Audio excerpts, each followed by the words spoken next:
a lot of the songs that I put out is either something that has happened to me directly, or it's something I've gone through or am going through. And the story I create in the song may not be about me directly. I try to sort of keep it a little bit ambiguous so that way somebody, whether it be me, whether their pathway was a little bit differently, they can attune to it and they can say, hey, okay, if that person can get through it, what you're saying is right.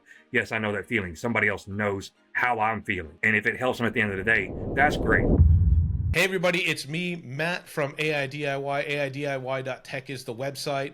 I'm doing another podcast interview today.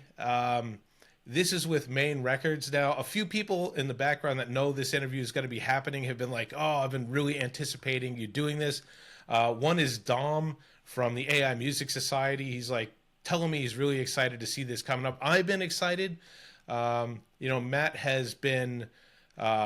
it could be both. Matt and Kristie have both been. I don't know. I just see text. But both Main Records, who they represent, have been very active in helping me out in the background, making it much more known. And I really appreciate what they've been doing for me because my workload has been like increasing, and they've sort of jumped on and sort of helping this stuff. So Matt and Kristie, thanks for coming on the podcast. I know you're not super comfortable yet in front of the mic. As it goes on, usually 5-10 minutes into it, it just becomes a regular conversation. You should be getting more comfortable, but welcome. Why don't you introduce who you are and how you got into AI music, how you found us, and all that. Okay. Well, absolutely. Well, as you said, my name is Matthew Notley. This is my wife, Kristie Notley, behind us. She actually has a YouTube channel of her own. It's a Lyrical Library. That's what she has. But yeah, she is a driving force kind of behind my music. As far as how we got into AI music is, so I actually started in AI image prompting is what I started getting into originally was I used DALL-E for image prompting. I'm a video gamer. I have been child of the 80s. And I had a lot of video game ideas that I was working on. And, I'd seen some things about imaging coming about and decided, I'll give it a try. And then I started getting fascinated by just how much, because I'm not an artist of sorts. I don't draw, I don't paint, I don't have that ability. I'm more of a mathematician, a strategic kind of guy. And being able to use a program like DALL-E at the time to bring these visions that are in my head to life was almost miraculous. And after a while, I got really good at it. And, I thought, well, that's kind of neat. So as a segue, I started watching there's a guy on YouTube called Seth Drums, I think is what his name is. He's a drummer. And he has these little shorts where he, I guess, had started listening to people making these crazy AI country songs that were I've seen Seth. Silly. I wrote it down as if I need to look it up, but I just realized who he is. Yeah. Yeah. So once you recognize, so he started doing it, I thought, let me give it a shot. And then I think he put in there where he was creating them at, and it was Suno, and jumped on it, used a free account. Thought I'll just do this kind of for novelty. I'll try to create something, just see what it'll do. And I made a song by the name of Covered in Love, which ironically I just released almost a year later because I thought it was so silly at the time. And that's what I did. I made that. And okay, that's kind of neat. Had a couple of my friends listen to it. They laughed at it. I just thought it was going to be a novelty. But then I think at the time, that's when 3.5 came about and it sounded a little better. And I thought, okay, I'll try to make some new songs, see what it looks like. Well, I'm a country fan. That's what I am. That's actually, it's all across the board, but we'll just say country is kind of one of my staples. And we can still be friends, by the way. Yeah, I have heard your love and nature for country music, and hey, that is okay. I am going to be the bastion of love for country, and we'll go from there. Hey, it was funny, like I said before, you featured a song of mine, and it was the country song. So I thought, hey, if I can get Matt to sit there and feature a country song, then I have accomplished so much. So that was great to me. So I'll feature country songs once in a while. Like, especially in the space that I'm in right now, because I get stuff coming through. And I know you've heard me talk about this before. I just like hearing good music. It's just I haven't gravitated. I never say like to Google in my car, play me some country music or something like that. When I let my sister, when I visit my sister in Connecticut, for whatever reason, she's in Connecticut, listens to country music, and I give her shit for that all the time. I get exposed to it that way, but I'll feature country music. I just haven't really sought it out. Man, that's okay. Some people have taste, some people don't. You know, it's okay. So That's right. We're not going to say which is which. no, but no, and that's fine. And that's what I always tell people. I'm eternally grateful for that because, like I said, if I can get somebody who doesn't like it to like it, then that shows the ability that I've been able to cross genre boundaries and actually convince somebody to actually hear something. Because to me, the reason why I liked country music and one reason why I started out with it was for me, it's one of those genres that tell stories. They're one of those genres that a lot of people do that they tell stories. Not to say that there's not some popcorn country music. What I mean by that is just very, you can turn your brain off and listen to it kind of things. But it's not all about pickup trucks and lost women and things like that that you hear all the time. But there's a lot of, heartfelt stories. George Jones, he stopped loving her today, and how impactful that song can be.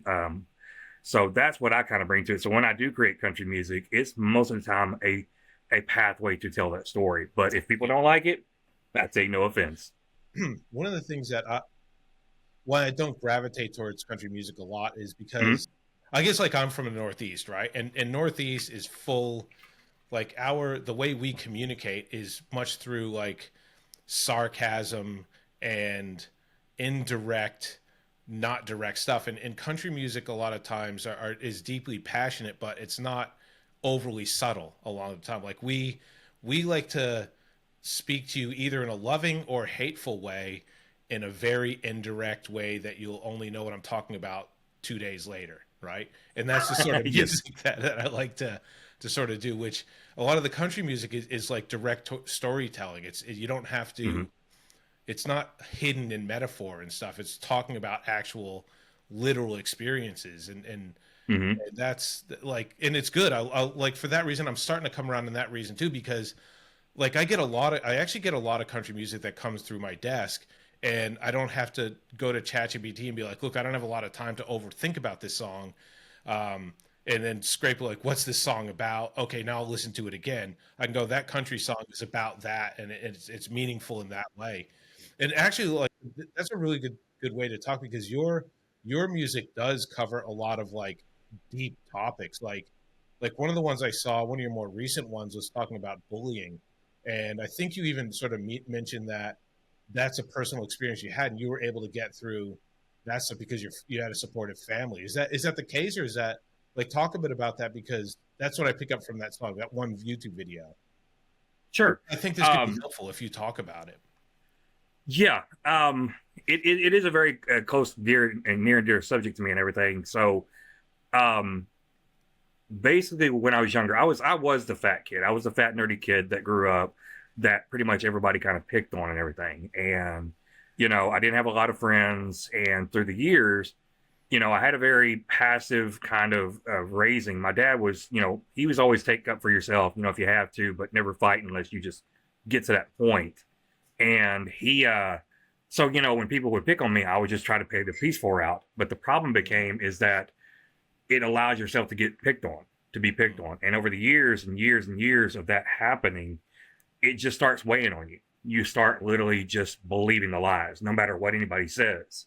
And, when you get later in life, it starts to affect you even more. Yeah. No matter what you do, no matter what you accomplish, no matter, you could have 1,000 friends around you, everybody telling you you're great, everybody's telling you you're wonderful, and you'll never believe it. It'll be you're just waiting for the hammer to drop. You're just waiting for somebody to just run away. Everybody runs away, and it affected. And really, even as my adult life, even right now, as an adult, it still sticks with me because um, if I see somebody else maybe doing it, like you said, sometimes in the AI community, one thing I want to touch on later is just how we need to be as a community and be supportive. When I see somebody maybe in the community do some form of bullying, whether they're actively doing it or not, it affects me. And I instantly kind of jump to that point, like, hey, you can't do that because not everybody can take a gruff attitude. Not everybody can take that negative feedback or horrible feedback. And it really bothers them a little bit. So like even for me, being bullied all through my life. Like I said, didn't have the friends, didn't have the acceptance. I was very isolated. I live out in the country and, I didn't get to go to a lot of parties, get to do a lot of stuff. So it handicapped me socially. It handicapped me sort of as a positive affirmation. But, I also had a loving father and a loving mother. It really helped me to have that kind of nurturing family And I did have a small center of friends that I got to be really good friends with, and they made it through it. But I know so many people that haven't. You know, I've known some people that have taken their lives, some people that have just not seen it through. And again, not trying to get emotional right now. No, It just that's fine because I've been through it too. I very much recognize what you're saying. So yeah, and again, I the song for me, a lot of the songs that I put out is either something that has happened to me directly, or it's something I've gone through or am going through. And the story I create in the song may not be about me directly. I try to sort of keep it a little bit ambiguous so that that way somebody, whether it be me, whether their pathway was a little bit differently, they can attune to it, and they can say, hey, okay, if that person can get through it, what you're saying is right. Yes, I know that feeling. Somebody else knows how I'm feeling. And if it helps them at the end of the day, that's great. That's sort of a lot of the music that I bring. So everything I put out, I want it to be impactful. So like with the bullying video, this rap video, I was really, really nervous because one thing is I'm very particular about my wording. I'm very particular about the flow. I'm very particular about how the subject gets approached. I'm very particular about the genre I choose when it comes to things. So ironically, with this song, the song I think you're referring to is the Letters to Me is what it is. And it's I titled it basically a story to my younger self, writing letters to my younger self. And it's what the inspiration to that was most everybody will remember Eminem's song Stan back in the day, where he's literally writing songs to a fan that's writing to him. yeah, And it's about mental illness too. And I thought, what better way to compose a song than to have me speaking to my younger self? And again, somebody else can take the song because the story, I wasn't really the musician as a young kid. I wasn't in the band and stuff like that. I didn't write music, but it still should speak to the same people that gave up on their dreams because they didn't believe in themselves, or that somebody told them they weren't worthwhile. So yeah, that's what I hope came from that song. And like I said, and if it affects just one person or helps one person, and somebody goes, you know what, that makes a difference, then I'm richer for it. And what I did was accomplished. So that's what it means to me. And again, as an adult later in life, I think everybody always talks about it. They have like mental illnesses. A lot of people deal with mental illnesses like ADHD. See, me personally, I'll put it out there. I've never been afraid of it. I would rather people know what I got so they know that what I have, I can make it through it. So for me, I have ADHD. I do have bipolar, general anxiety disorder, and depression. But I have my loving wife that gets me through it. I have certain people at work that I care for, that they are friends with me, that get me through it. But my way of healing myself from getting past the bullying stage, as well as working through my medical conditions, are these songs. Because writing that out becomes poetry to my heart and to my mind. And if somebody hears it and it helps him, then that enriches me and heals me.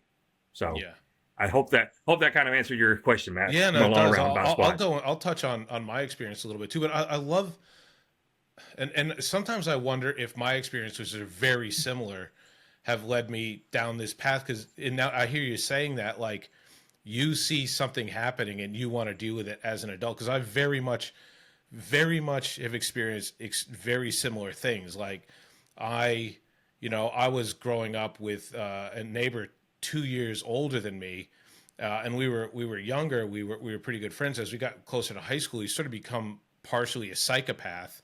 And if I was in a really small country town, so any walk down the street, we were, a half a mile apart between houses or whatever. And he at one point he got me and started bashing my head against a fence.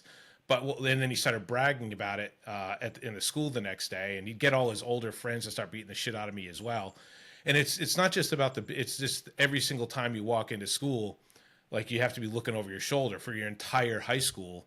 And then, like, he graduates high school 2 years before, but you don't instantly not become afraid of stuff. Like, you instantly think, like, I'm weak. Everybody thinks I'm stupid. Then you start talking about yourself like you're stupid and weak and everything too. It takes a long time of actively trying to make yourself better before you can sort of make yourself better. So I'm now wondering if a lot of the stuff I do in building this community is because of the experiences I've had, and the way I've responded to it is, nearly 20 years ago, I started playing baseball again because I was here in Australia. I was going through a lot of shit on my own. I was going through a divorce, and I started playing baseball again. But even at the club level here, the club level is, you can you're a kid and you're shit all the way up to you're possibly being scouted for pros playing in the same organization.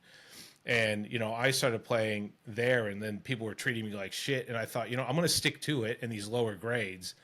And as people come and people don't know that what they're going through, I'm going to be their dad and say it's okay to be shit at baseball. You're here just to have fun and escape sort of the way. And I'm starting to think that sort of mentality, because of stuff like you went through and I went through. I want to protect and hold people and say, show us your music. I want everybody to talk about how awesome it is, because nobody knows what you're going through and what you have gone through. And I've always said, I always tell people, you don't know what people are going through. Be careful in how you talk to them and how you judge them. And other people go, you need to be honest about their music and all that. But like, someone else can be like that. I'm getting people in their early stages. This could be a good way for them to heal in making music and talk about their, making songs about their younger self. That might be a way to them being confident and being an awesome person, and then being able to help other people too. So, I'm not here to sort of judge people's music, because I could be hearing their very first song. Like, they put out their first song, they're brave to publish it, and I go, your song shit. Like, and then that's it, right? So, like, I can very much relate to what you're saying. I'd be walking through the hall, and then someone, 2 years older than me and all his friends would be shouldering me. I was sitting on the school bus and he's smashing my head against the glass window and stuff, like, and people you're supposed to trust because you were friends with them when you were kids, when you were really young. And then all of a sudden you're like, why? I must be shit for him to be doing that to me. Right. So Yeah. that stuff's hard. This tough. And again, I've seen a few instances, and I hope he doesn't mind me name dropping him a little bit, but there's a artist by the name of Mr. Hulab. I think you have actually featured one of his songs in the past and everything. Really neat kid, really nice kid. He's I think he's in his 20s. He lives in Spain, I think Galicia, and he'd put out a song and a video for one of the contests on the AI Music Fight Club, and another artist I won't name kind of was sort of saying some things about his video, and that it's still image, and you got to take that off of there, or YouTube's going to take it off, or whatever. And also, they won't. Just so you know, yeah, they won't. yeah. That there's a lot of that's another thing that's out there right now. Is a lot of misinformation, a lot of scare tactics with everything right now. That's a whole other topic. YouTube's not going to start taking a lot of stuff. If they can monetize off of it, they're going to find a way to monetize off of it. So, but for him, just what this person said and how they said it very negatively. This was this person's attempt to be in this contest, and it almost shut him down.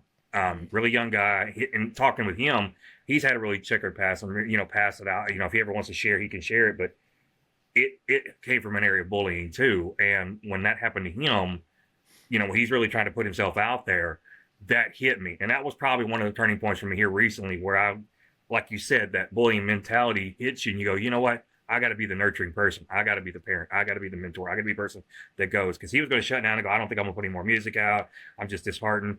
And I said, no. I said, you have a gift. You have a talent. And I like working with it. And as a matter of fact, I'm going to start releasing some English versions of songs that he creates on my channel so we can co-brand them and collab. And I said, I want you to grow because you have talent.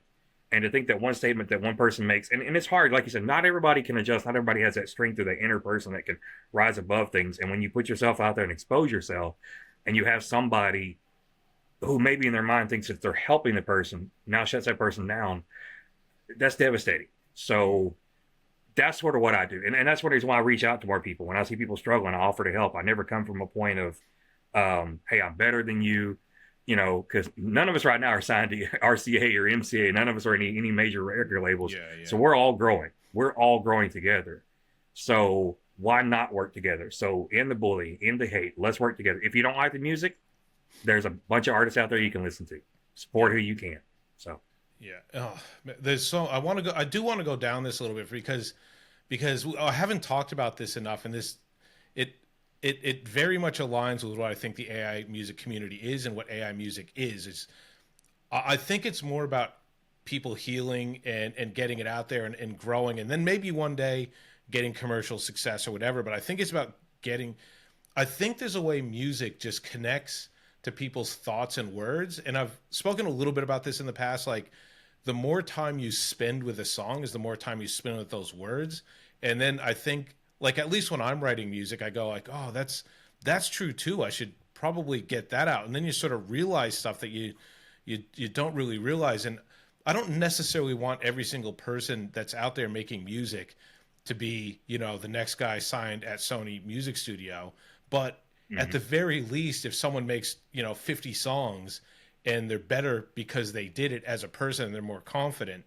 And that's one of the reasons I like to feature this stuff too, is people can really, especially with the intros, people can say who they are and connect to people in that way. And then people can get direct feedback.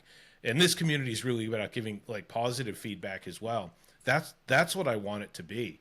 And it's funny, like right now, people from Massachusetts like me and Texas like you, right? Like this Hmm. is what the news and social media and all that is plugging. We can't be friends and we have to hate each other because you're in a red state and I'm from a blue state, right?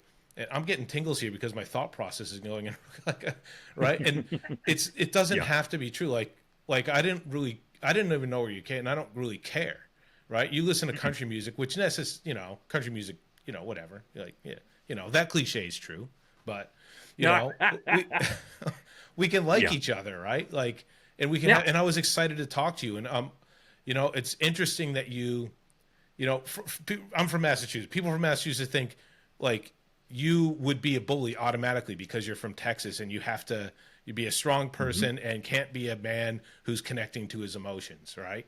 And Yes. and you guys probably think those guys up in Massachusetts, they're really smart and they've got it all well figured out, and no one, everybody up there has a university degree, and you're probably a rocket scientist, and that's true. But I can also connect to my feelings, right? Yeah. Yes. Exactly. Yeah. Yeah. I mean, the thing about me was, like I said, I was telling somebody earlier today. I said the wonderful thing about me was I am from Texas, but with my father, we got to travel around the United States when I was really young. Me too. So I Yeah. got to I got to get exposed to a lot of different cultures. And when you get outside of your little box that you grow up in, and you're not just locked into that one frame of thinking, you kind of expand on things. And I was really blessed to have that ability. And we even got to travel overseas and spend some time over in Germany for about a month or so, and get to see some of the culture from France and from Switzerland and from Rome. So you get to see the world from a different angle. And the thing about music to me, it's without throwing out cliches, it is a universal language. And the thing I like about it is pretty much everybody in this world, no matter where you are, from the most remote locations to cities, everybody loves music. It doesn't matter the genre, it doesn't matter what it is. To me, it's just a way of speaking that not only speaks to you but entertains you all at the same time. So while the part of your brain is getting entertained is also the person that's getting spoke to at the same time. And the thing about it is, with the invention of the internet and social media and things like that, for whatever bad that may have come from things like that, the greatest part of it is having people exposed to songs and genres and cultures that they may not be exposed to. So now we become the greater melting pot than we were before. So really, like with me, like you said, I'm not worried about I'm not worried about what color you're from, where you are, what religion you are, what country you're from. I'm just worried about good music, good messages, and good fun and good conversation. And to me, what I love right now that's happening with the community and the most fun that I had, when I first started, it was making the music. And I'll be honest with me, mine was not trying to get rich quick, but hey, I'm gonna get a channel out there, I'm gonna get some views, I'm gonna get some subscribers, I'm gonna try to get monetized. Hmm. But that turned into a job, and I didn't get the fulfillment from it. I took ads out, I got subscribers, it didn't make a difference. The greatest enrichment that I got was when I started touching base with other artists. So true. And Yeah. when I reached out, when I started finding out, like what you asked, hey, what got you into this? What made your music? What's your background? How do you approach music? What do you use it for? Are you trying to heal? Are you trying to write something to somebody? Or, and going through that, I learned more about the person, so that when I learn more about the person, I can see in their words what they're trying to say. So literally their music gets enriched to me by finding out who they are. And then when I do that, I learn more about them. I learn about their struggles, the things that they go through, and how they do music and how they like music and their musical influences. Then they can tell me about artists I don't know. Well, every little bit is a building block from one to the other. And really, to me, my music, my channel, and everything about me grew at that point from networking, not seeking the money, not seeking the ads, not seeking the subscribers. It was literally reaching out to the community and speaking to all these different multi-talented artists that helped me grow. And I think honestly, without them, I wouldn't be continuing my channel. And I think that's what's great. Yeah, Jesus, there's so much stuff for me to talk about there from everything you just said.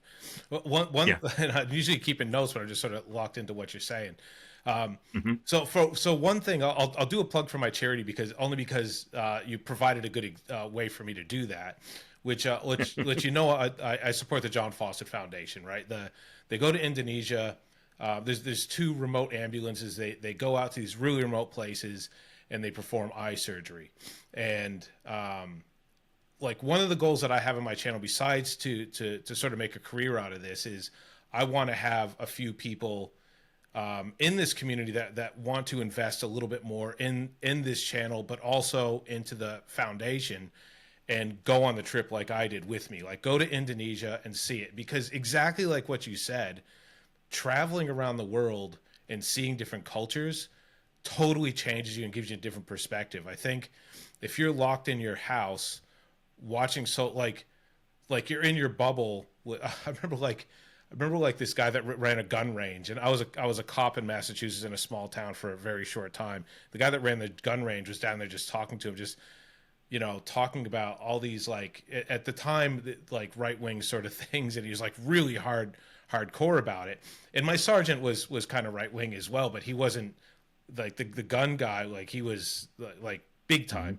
And then my sergeant goes, yeah, that's because you have a small little bubble of community. He goes, yeah, all my friends wear camo pants and they talk about guns. He goes, that's your life. That's your life, right? And it was just a conversation. He wasn't like, we were all friends and all that stuff, and you can talk shit about friends while they're there and all that stuff. And he had a pretty thick skin. But when you get out of just your circle of friends and your bubble and your the social media that feeds you like you like to hear, and you go out to different countries and you experience different things, like some people are completely different, and it's totally okay. And you sort of learn, you appreciate the stuff you have.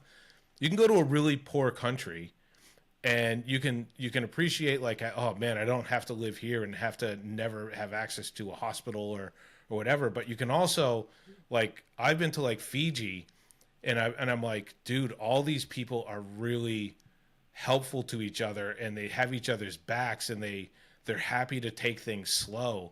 They don't have a lot of stuff, but they just appreciate in a way that I don't appreciate things that they have. Like you could take your own different experience, but leaving outside your bubble does that. But I also wanted to talk about, so you talked about going overseas and music being the universal language. And it's funny because one of the first submissions I got was from this German guy. And I'm like, dude, this song rocks. I'm like, oh, Schnitzel, Wiener Schnitzel, Frankenfurt, whatever, and I'm going, dude, this song. And I listened to it like 3 times, and I messaged him back. And I'm like, dude, this song, and I think I said that, this, like, music is the universal language. This song has just got me going. What are the words? What does it mean in English? He goes, well, it's basically about, I hate everything about everything, and I throw shit on you. Like that was the thing. But okay. But that's it. Yeah. That's the thing about it is that sometimes there's an artist out there that was telling me that sometimes even meaningless words, if the music speaks to you, then that's the big thing. So, but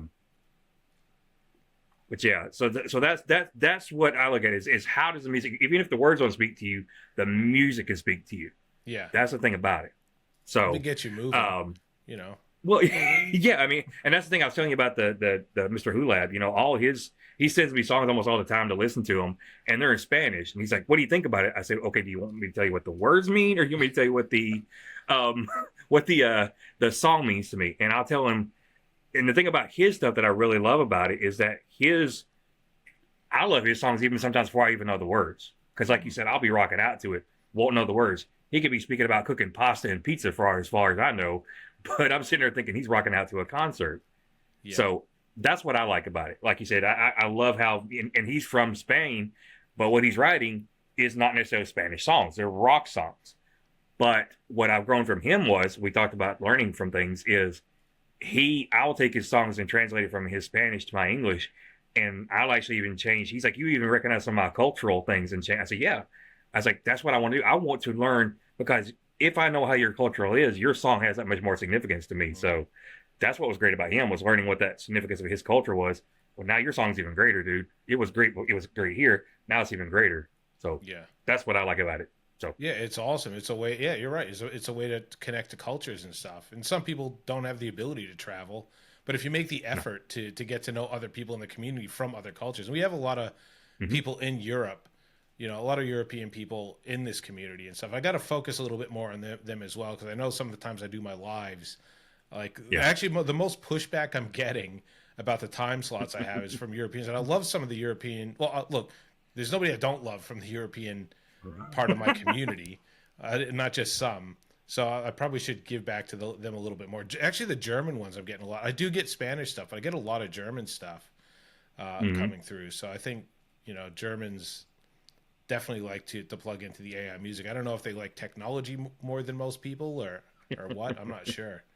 And I have gotten Hard some to tell. Spanish stuff through, and I do like. It's funny because I like salsa and all that when in the context if I'm out or whatever. And I've been through Mexico and all that, and hearing that stuff's good. But yeah, I don't understand what any of it means either.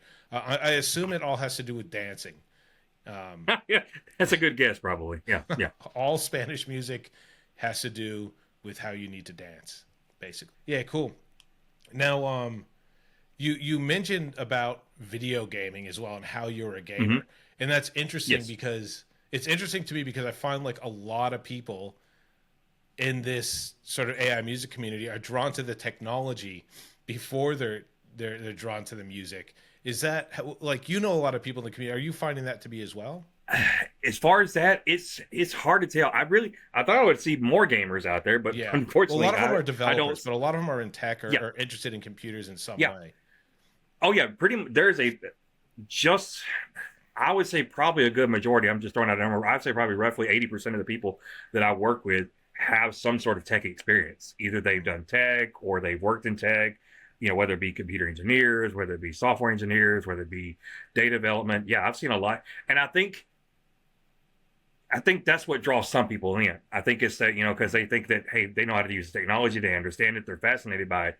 And I think people that don't understand technology, they tend to kind of fall into the AI haters because they don't really, for me, I'm fascinated by it. I'm blown away. I have some computer science background and IT background myself. And I'm still blown away by these large, language models and stuff like that and how they're created. So yeah, I think I think that's what probably draws people in first. But then you take those same people who have a love for music and want to express themselves. I think it's just a combination made in heaven, obviously. So yeah, I think Yeah. I think the technology draws them in, and the ability to be able to create songs is sort of the icing on the proverbial cake for them. Yeah, yeah. And I'll just talk about a little bit too, like, so you mentioned before that, you're making Hmm. these songs in your YouTube, and all of a sudden you thought, oh, I can make money out of it. I think I did that too. Like I was Hmm. basically advised, make a connection with AI. You got to get into AI, and you got to form a bit of trust around your knowledge on AI. And I was sort of working with AI tools, and I have a game. But actually, before going, what's your game of choice? Like, if you, what's your one video game you could say, at all your time, that's the one, the greatest video game of all time. Ah. Oh man. Okay. Well, my wife will probably already know the answer, and it's gonna be funny because there's another person out there by the name of Zanzibar that loves this game too. Final Fantasy VII. Always Uh, will be to the end of days. That will be my favorite game of all time. that's what the very first Final Fantasy that ever came out. That one's stuck in my mind. But Battlefield 1942 was the peak of my gaming. I mean, I gamed a lot before and I gamed a lot after, but that one was life changing Hmm. for me for everything. But yeah, that's it. Yeah, yeah. I was listening to Professor Jack, and he was saying that game. I think he said something about that game didn't exist, and I went, Yeah, that's right. that Yes. that already tells me your age right there, Yeah. right No there one ever already. So talks about no, 1942. no, and I just started laughing. I was telling Chrissy here, I said he's already telling his age. He has to be no more than in his 20s or 30s. I said people our ages, we know that game. Yeah, yeah. That. The first time you could really actively go inside vehicles and mess stuff up. Hmm. Hmm.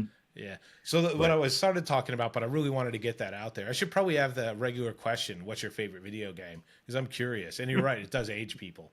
But I wanted to talk about how it's funny, like you you go into YouTubing or mhm. content creating of some sort, just thinking I'm going to be the next best thing for whatever reason, or I'm going to leverage this to make money and stuff like that. I think you quickly realize that it has to be more about something else, and then you can hopefully in that something else it takes, and then hopefully you can make money off of it, get monetized and all that stuff. But I don't think for the most part you can be successful in content creation if it's something you're trying to fake your way through or you absolutely hate.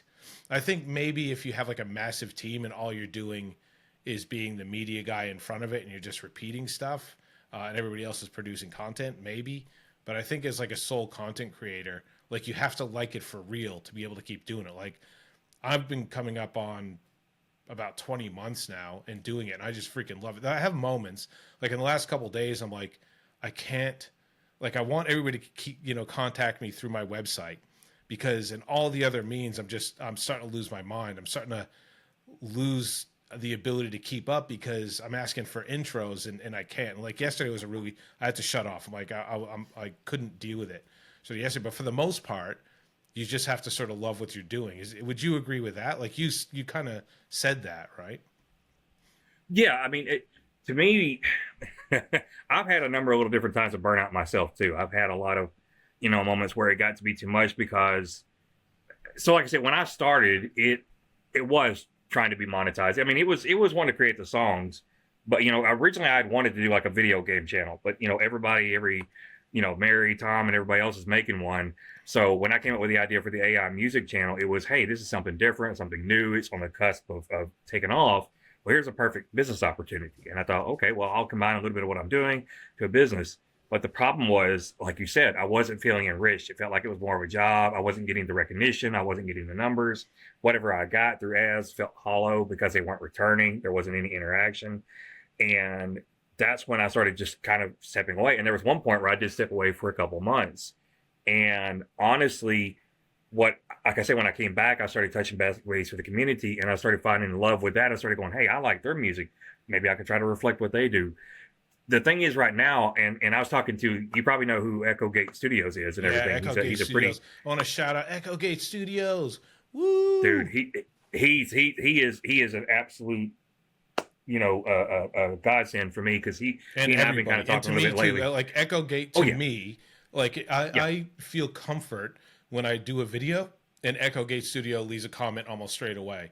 I would not feel as confident of putting out content if I didn't see Echo Yeah, Gate constantly supporting me. yeah. But he's one of those, he's talked about it. And, one thing we were kind of talking about was numbers, retention, viewership and things like that. Cause, I think, hope he's not killing me for saying this. I try to keep all the conversations private. But one thing we talked about was, maybe kind of seeing how some of his video numbers may be going down, or maybe people that were really supportive of him at one time had just sort of gone bye-bye. And one thing I kind of hit on, what I told him was, I said, well, right now we're having such an influx of people in the market with the advancement of AI tools, the simplicity, the availability. You have more people that maybe didn't have the avenue to create this content that now do. So now the market is flooded, for better or for worse. It's, for me, it's a lot better than it is worse. So people that were the original OGs, they have to step up their game. And that's what I say. It's not to say that Yeah, your content's bad. It's just that you have to. So yeah, it's now right now where if your stuff is slop, I hate to use that word. That's the word that's out there a lot. But if it's the stuff that's just easily, generated without much love behind it, people aren't going to pay attention to it. You have, yeah, if all you ever have down the road is a McDonald's or a Burger King, you're used to that. That's great. But when all of a sudden you got a nice restaurant that comes in town that serves better food for the same prices, well, you're going to go to that. So, and a lot of times those are the people that have the passion, the drive, the desire to create that content. Because without it, it shows. I mean, for people that are truly artists or people that really respect the craft, who work in the craft, you can almost tell who's faking it and who's making it, I guess you could say. And I think that makes a difference. And yeah, if you don't have the love for it and it feels forced, yeah, I think that's what's changing things. yeah. And I think you don't necessarily have to put the music out for views or whatever. There's other people that put stuff out, but we'll specifically talk about that too. Like, so do you think, like, based on that conversation, do you Hmm. think you know, people have previously gone to Suno 3.5 and 3 point or 4.0, tested it out, and they go, actually, this is kind of shit. I don't really want to deal with this. And now 4.5 plus comes out, and it's Hmm. way more robust, and maybe it's bringing people in to using it as a tool that have dismissed it before, and now that's what everybody's sort of competing with. Is that what you guys are sort of concluding? I don't want to put words in your mouth, but that's what I'm sort of getting, that might be the case. It is. I mean, it's like you said. Like I said, the advancement of all these tools and the advancement of technology and just how just close to real life it is. I mean, I'm like I said, I'm still continuing to be blown away. I started at 3 and 3.5 and 4 and 4.5, and yeah, just the advancement of how great that song vocalization is and adherence to prompts. Yeah, I think it's really brought a lot of people back, and it's Yeah. starting to get out there in the mainstream. What do they say? Good press is still press. It doesn't matter whether it's good or bad. People are hating on AI. Well, that you're going to hate on it. It's like Howard Stern, the radio jockey back in the day. You may hate me, but you're still listening to me. Well, these Yeah. haters are now bringing these people into Suno now. Suno is really out there. They're sort of the bad boy on the block, the rebel now because they're doing this. So yeah, it's bringing more people in, and with those people that are advancing, yeah, that's why the content's blowing up. And the thing about it is that now that people are seeing these communities, like, and this is where you give kudos to somebody like you, Matt, and to Dom and everybody else who's building these communities. Now you have a place where people come in and go, oh, hey, there's other people like me, Hmm. and they keep wanting to get it, and they get better and they get better. So yeah, I think that the increase of 4.5, the things of 4.5 has brought more people in, and I'm here for it. I love what's being put out right now. I'm fascinated by it, and I keep experimenting with it every day and coming up with new ways to make better music. So yes, I think so. Yeah. Well, and one of the things you talked on the community too, and I wonder, like, my hope is that the community is a lot of things, but community can be, I hope, for Mhm. every person what it needs to be for that person, right? Um, I guess with very few exceptions, someone that mentioned that they're making music for a Hollywood movie that's coming on that's within our community. Then you get, like, Cyberpunk Yard Dog, who's doing actual video. He does his own music, but his specialty is doing videos for big production for people in music studios like Snoop Dogg and all. He mentioned someone else, I always forget his name, but he works with Snoop Dogg a lot. I got his head picture in my head, and he was even talking like Elton John was sort of looking at some of his stuff. So sometimes I get Mhm. concerned that the people that are making it aren't necessarily part of the community, like that. What's that one that everybody's constantly talking about? The the one that's got like millions of views, that is like a, oh, I don't know. We'll put it up on screen if or whatever I can figure it out. It's them. Hey, I'll move my lips, and then we'll fill in what it was before. Right? Like, Are you talking about the band that everybody's talking about on the meet? You talking about like Velvet Sundown or Velvet something like Sundown. That's that? the one. Yeah, that's what. Yeah. There we go. So, Yeah, and yeah. my concerns is sometimes in that one on Suno that signed, um, he's like the most Oh, watched one on Suno, yes. and Hmm. my concern sometimes is that, like, these people aren't adding to our community and they're not part of our community. This Velvet Sundown's such a mystery. I don't even know. Like, there's suspicion that they're run by you know Spotify or whatever. Hmm. Hmm. Well, no one knows. There's so mystery. But that other one that does stuff on Suno, that was sort of signed, like, help, like, be part of the community and help us out, and all that. Even Timberland, like himself, like, it seems to be, it's good for Suno because it's a big name, but what's for us? Like, how are you helping us? And that's what the traditional musicians are saying too. Like you used to sign us as traditional music, now you're going to AI music, so you're not even helping Hmm. us anymore, and they're not helping. So you're helping yourself. Like, we need these communities, so we need to help each other because it seems like other people aren't. Yeah, and the one thing I fear, and again, we all have so many different ideas of how this AI song creation will end up being. And I think in one of the live chats you were talking about, one of the things I kind of expressed was it would not surprise me we need to build the community, and this is another one of those topics I was talking with Echo about. Was I feel like we really need to kind of build the community and be strong as a community, because my concern somewhere down the line is, people are like, oh, maybe I'll get signed by a label, maybe I'll get signed by a label, or maybe this and that. Well, the question starts to become is, if the labels themselves, which have the resources and the money to do these things, why would they want to go out and sign somebody like a me or you for a prime, contract like you would a musician, when they could just hire a prompt engineer or a prompt, somebody, a lyricist or somebody, do it in house for chump change and then sell it, and they own all the royalties and rights to everything that nobody does. Yeah. So right now, to me, that's why I said I feel like the community needs to grow and get closer together and close knit so that we can support ourselves and build ourselves up to where we can push back against something like that. Because to me, yeah, that's why I said it would not surprise me if somebody like the Velvet Sundown was not a plant just to say, hey, what, let's see what happens to this. Let's put this fake band out or this other band out. Let's see what kind of interest we garner. Let's see if we get these things. Because let's just be honest, the record labels, nobody's in it for free right now. The record labels are not a charity. It's about money. If they can find a way to monetize this, they're going to do it. And to me, it would be a more capitalistic way of getting money is to do their own AI in-house otherwise. So yeah, I think the community needs to get together till we grow. That's ironically, whether it be a pipe dream or not, that's one reason ironically I kind of called my channel main record was I had one of the little wild ideas in the past of not hiring anybody, but just having a place, like if somebody wanted to go, just have a little name attached to them and go, hey, AI's for real. Oh, this is okay. This is from this place. This is from this place. This AI stuff is for real. These people are legitimate, stuff like that.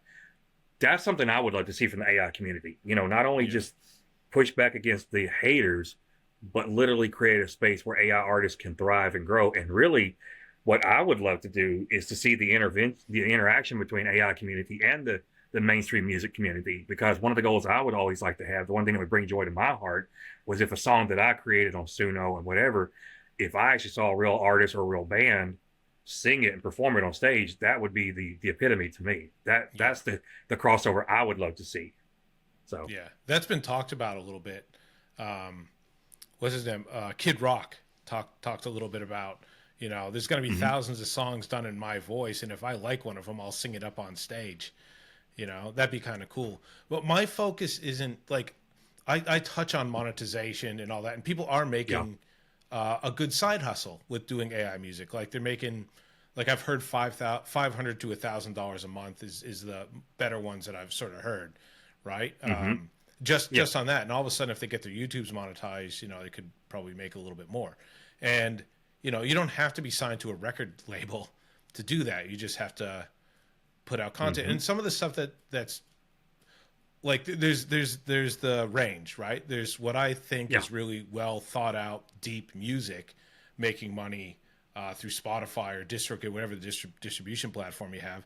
And I have stuff that's, I guess I would think, very simple, but there's a lot of it being put out. And you can have your arguments or whatever, whether that's good or bad, but it's being done and it's somebody's side hustle. Like I very much started out in the music before I realized what the music AI music is in the community that can form and the good that it could do. Before I sort of had the thought of doing that, my thought was I could generate 500 songs a day through a bot, push it out through a bot, not artificially listen to it through, but I thought if I get enough songs out there, and there has to be, like, you have to have a song played a minimum of 1,000 times before Spotify or DistroKid will play you. But if you put out 500 songs a day, there's going to be a song once a week that has 1,000 listens or not. So that was, but then I thought I don't want to flood like a whole bunch of crap music into DistroKid. I didn't feel right about it. And then I started talking to people in the community, and I started like, if you could hear some, like I'm sure you hear some of the story. You like one of the stories yourselves about how AI music's healing people, the process of creating it, right? So to me, it's good that people can have their side hustles, and if that's what they want to have, but it's like, and I've mentioned it before, just the process of making it is its own thing. It's a side hustle without the money. You know what I mean? Like if you can heal yourself, there's so much more you can do. Like I've pushed my boundaries, and like I said, I was bullied a lot when I was in school, and it took me years, but it took like me going on retreats and talking to other people and work booking over 9 days on a surfing tour with other people that want to do things over in Bali and figuring out who I am and all that. And you can sort of do that by making AI music. Like people say, well, you can't use ChatGPT if you're going to be real. No, you can still use ChatGPT to work through your process. That could be, and I've even had a guy that was writing from the 70s say that, like, I'm not going to judge your process. That's your process. You know, he's been writing in notebooks thousands of songs since the 70s. He doesn't give a shit if you use ChatGPT, right? So he's sort of an authority on that. So, but yeah, I mean, the thing about that, you touched on a subject that's kind of dear to me too. I don't ever really judge anybody for using AI tools on how they do it, because the whole thing is, you know, if you watch a YouTube video to learn how to fix a car, where you're using some tool or some aid to teach you to do it, you didn't go out, take a course, you didn't go and take, you know, a mechanics class or something else like that. Oh my God, you fix your car by using a YouTube video. That's fake exactly. because you're not a mechanic. It's not real. Oh yeah, yeah. So that's the thing with me, and again, because I use it, and you know, again, Echo, I keep going back to him. Like I said, he's been a great resource. He convinced me to get the pro version of ChatGPT, and it's what's really been helping me sort of build. You know, I will still write my lyrics. I'm still one of those purists that still do that. I will write my lyrics completely. But if I get like into like a little roadblock, or maybe I just can't get the sound that I want to get, or maybe I'm trying to figure out maybe a chord progression that works better or something else like that, I'll use it for that. And that's a great tool. And I don't have any problem with that. And people shouldn't shy away from that. As soon as you say ChatGPT or Gemini, use the tools. If it's what helps you grow, you know, fine. And I mean, if you want to use it to write lyrics, that's your thing too. But I'm kind of like you, going back to what you hit on. I didn't want to flood the market either, because my concern is down the line. You know, I heard some stat the other day. I haven't looked it up to see if it's true, but somebody was saying there's more songs released in a day than there was almost in a year in like a 1970 or something like that. They were giving references that in one day more songs. Like in the last 3 years, there's more songs released than all the history of the world. Something like that. Oh yeah. Well, and the thing is, all this stuff is kind of out there, and with how easy it is to toss it out there by DistroKid and things like that, and it's flooding it. I mean, you can only imagine. I don't know how many songs you probably have in your library, but you know, I probably have thousands of mine. I have other people have thousands. If you release those, it does flood them, and if it is, you know, sort of like diluted water, it can mess the market up. So that's why for me, yeah, I'm kind of a purist. I don't knock anybody for it. You know, this music is an art. You know, if somebody can make money off of putting a banana on a wall with a piece of duct tape and make millions, hey, go be it. That's constantly referenced. You know, it's funny, like I want to talk before we sort of cut it, because I like to keep it around an hour, but it also often blows out to an hour and a half because I just enjoy the conversations. But I want to get into music, AI music fight club. I'll do that in a second, but I just wanted to. I use this reference in an interview that hasn't come out yet, but it's funny, like. One thing I want people to do, and Phoenix has mentioned this too, and I know Phoenix is like love or hate him in the community. I like Phoenix a lot, and I was talking to Phoenix the other day. Like, I like him because he doesn't hold back. He'll tell me what he thinks, and I don't have to worry about how whatever message I say to him. I can tell him to piss off or whatever, and he takes it as it is, right? But he mentioned there's a few things to this, but in the community, like in the Facebook groups and the Discords and all that stuff, people,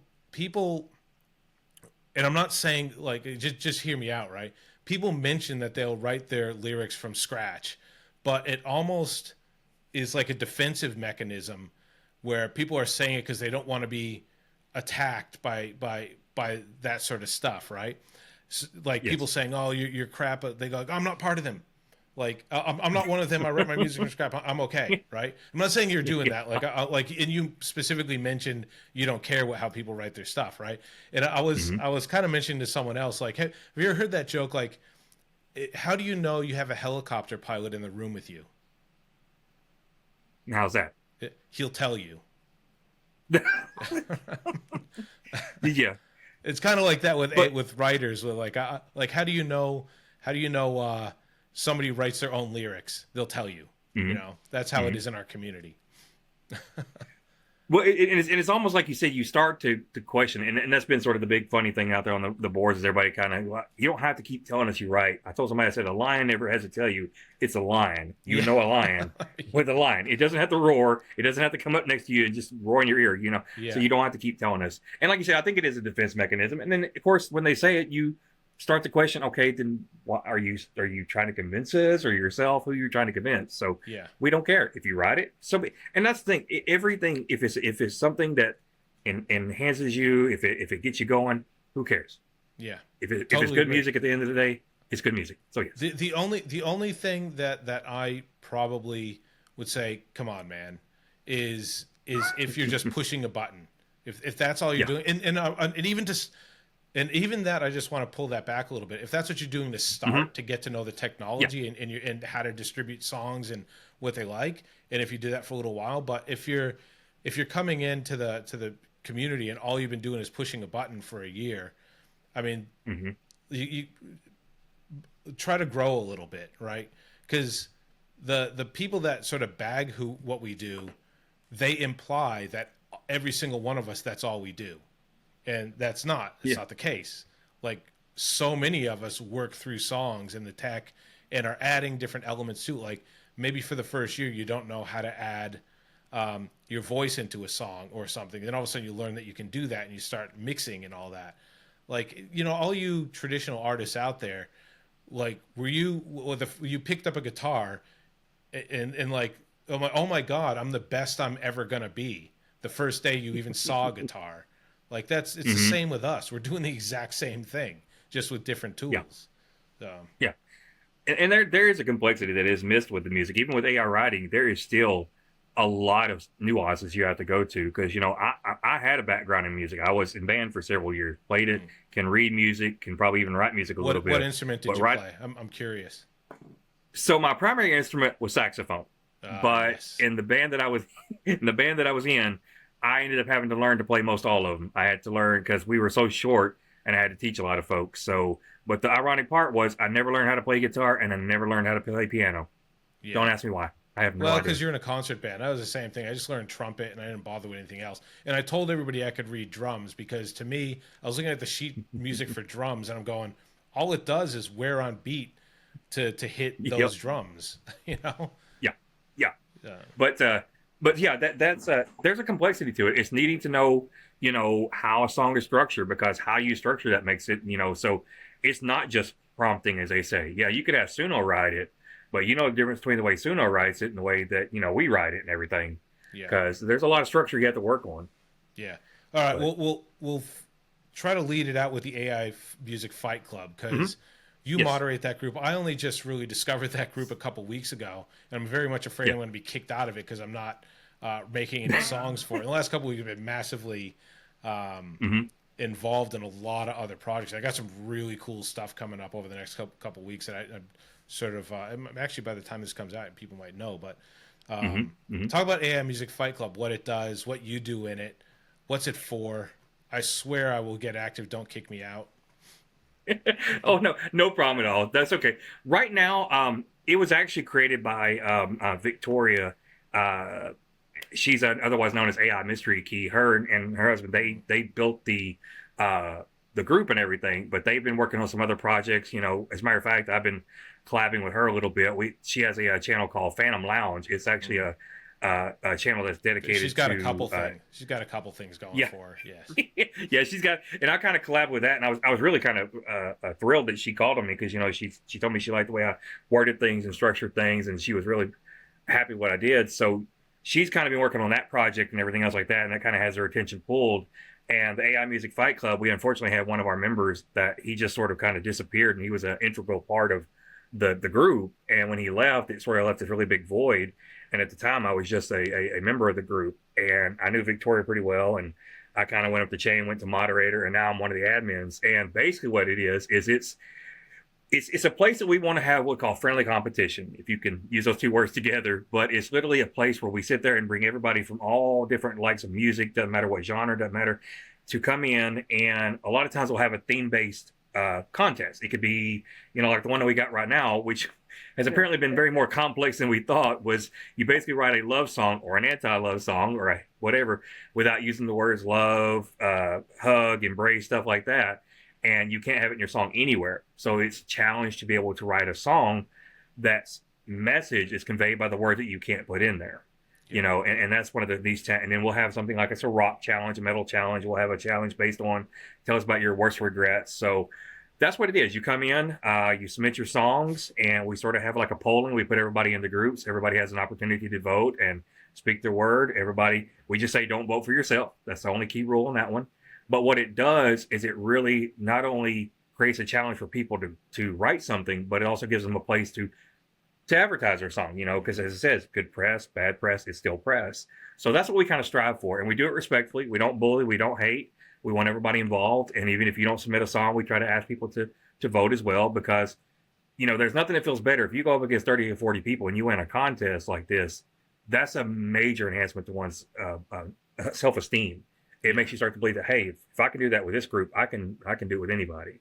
Yeah. So that's what that group is for. So it's, you know, what's cool is we all seem to be aligned on just wanting to legitimately make people feel good and have them heard. If you just reach out and plug in to people, I really like that, man. Like, yeah, there's one person I'm a little bit, actually, even that, like, it just seems to be people that get it, what we're about, and how we want to plug in, and trying to make people, you know, pull people out of their comfort zones and their shells and encourage other people. It's a really good place to be, you know? Yeah. Yeah. And like I said, and that's what I hope, you know, like I said, this is the competition part. I am actually probably, when I get off of here, I'm going to probably be talking with Dom. We're going to be kind of batting around a few ideas on how to integrate our two groups together, maybe in a Discord or something. We're trying to find ways so that we can collaborate, because I think when you start doing things like that, you build an even bigger community as well. So, and that's what I'm looking forward to. And that's, you know, one thing, and we're asking about plugging things. I won't plug too much on my stuff, but I created a little Rex Manley character. If you ever go to my page, you see the little robot DJ. You kind of inspired me in a sense, because I've thought about using him to sort of do AI news, AI reports and stuff like that. You know, a little kind of funny podcast. Like I thought avatars that talk and all that stuff. Yeah. Yeah. And then even doing, you know, I'd one time I'd want to do a little top 10 music. You know, I'd also even thought about kind of putting my music on the background a little bit and doing a little top 10 things of like videos I do through the week. Cause like every day for me, I have a rotation of about anywhere between 10 to 15 people that I go through every morning, listening to at least 2 or 3 of their songs, you know, liking it, giving comments and everything. And I would love to take that and be able to say, hey, look, this is a great video, kind of like what you do, kind of like what Dom does with the shout out on the AI Music Club Society, doing a little top 10. I think, you know, the old KCK some kind of top 10 every now and again. I thought that'd be kind of neat. So people floated a lot to me, and I just haven't had time to implement because I'm chasing up intros so much. Is running like a live MTV sort of show, right? Mm-hmm. And playing through entire songs or whatever, and have VJs and stuff. And I'd like to bring people in. Like, one of my struggles, I haven't brought people in fast enough. So I'm like, in the last, I guess, couple weeks, I've been like, for the first time ever, yesterday and the day before, I just felt overwhelmed to the point of like being crushed, right? So I want to do things like implement like an MTV type VJ thing. Haven't brought people in fast enough, so I'm sort of being snowed under myself. But I'd love to do stuff like that. I gotta be better at, you know, finding, you'd be really good for this, because I know like Dom's community, he's really good at picking people from the community and sort of doing stuff. And obviously like the AI Music Fight Club have done so as well. Like I can't just like do a live, do a, you know, 5 featured artists, do an interview. And of course it's not, you know, it started off with one thing. I've been, you know, adding stuff, but I always think like, what more can I do? What more can I do? But I'm only limited to what I can mentally handle by myself. So. Well, I mean, you have my kudos, and just a little bit I've had to do with the Fight Club, and a little bit I've had to do with the Music Society with Dom. I'm flooded, and I can't even imagine the workload that you have to do. So kudos. Yeah, I've got kudos. Kristie, I'm really sorry for not directly asking, but Matt's been so good at like just laying a path for me to ask questions. It's been really difficult to talk about your community. Was it Lyrical Driveway? lyrical library. So yeah, I'll let her talk about that a little bit. There you go. Yes. So maybe he wasn't that good at laying a pathway. I did that completely wrong. Well, it started out as a need to put my poetry online. I write poems. So I wanted to put them to song. So That's yeah, awesome. she's So, actually she's actually got a poetry book on Amazon. So yeah, that's I told her I said, hey, you got a lot of things. Yeah, I'm doing it. Let's you do I've it. got a poetry book called. why don't we post Uh, that? Like I always ask people for their links. Why don't we post a link to your Amazon book in the description as well? Like I said, I always Sure, like to try to that'll work. promote sure. people. We could sort of do that. Is that something you've been doing for a long time? Is writing poetry? Yes, Yeah. since I was in high school. Nice. What was that last week? Uh, Did you say it was that last? No, it's been a little bit. It's been. Has it? I wish it was No, last week. Yes, no, yes. But yeah, she I encouraged her and everything, and like I said, she saw me doing it, and you know, I told her I said it's a perfect opportunity. You have so many things. You are a lyricist. You have. I'm searching for material. You have I material. haven't Yeah. had material, and So a lot of it is about me having epilepsy. Yeah. Okay. yeah. Yeah. So Okay. yeah, she would be a great artist to feature later to go Well, I over would her love to story. feature. Actually, why don't we cut this part of the show because I'm trying to find. I want to have like a September, the month of women, and I'm trying to find Hmm. one more for September. And if you're writing poems and you got stuff to promote, I'd love to do that as well. Obviously I want to look through your channel first, just so I have an idea of the stuff you sort of do to give some content. But we'll talk about that offline. We'll get to that as Absolutely. well. So yeah, cool. Absolutely. Look, it's getting to the hour and 15 minutes. There is like you're a really easy guy to talk to, and we can just blow this out. But like I've say every week, when people start looking at the hour and a half timestamp on Yeah. it, they go, "I'm not going to watch that." So Oh, it's easy yeah, with the yeah. lives because you can live and there's something to do, but all that. Mhm. So, is there anything else that you want to talk about in particular that I've sort of missed? Well, no, like I said, I just, I'll appreciate if anybody can go to the main records and check out the channel. Like I said, I appreciate any feedback, anything. And of course, if anything I have written or any video I put out there has touched you anyway, I'd love to hear it. Like I said, that's, monetization would be great. Yeah, ultimately down the line, I'd like to get monetized. But if something I said makes you feel better, have a better day, know that somebody's there for you, hey, you've made my day. That's more enriching to me.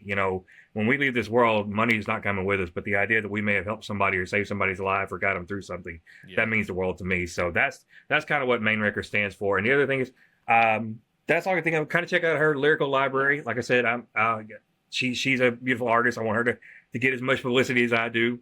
But check out the AI. Definitely do an interview for Kristie Sure. after. So yeah. But definitely check out the AI Music Fight Club. Like I said, I'll get with Matt here. We can probably get the link to that. We'd love to have you over there. We are a growing community. We have doubled in size, and hey, the more the merrier, the more the competition. So Yeah, awesome, cool. Thanks for joining. Please, I always forget the call to action because I just get involved, but subscribe below. I'd appreciate that. It's a community channel, so the more attention this gets, the more I can feature you guys, more people will see it. Yeah, so thanks for the interview. Like I said, I always sort of forget to the call to action, but it's a community channel, so the more subscriptions you get, the more eyes will be on your stuff. I feature your music. I bring you out for people to see. Yeah, so if you could comment, subscribe, all that stuff, it's good. Don't leave it up to Echo Gate Studios to carry all your asses. You guys need to subscribe and comment too. Appreciate you guys coming on today, and yeah, we'll organize that second interview hopefully very soon.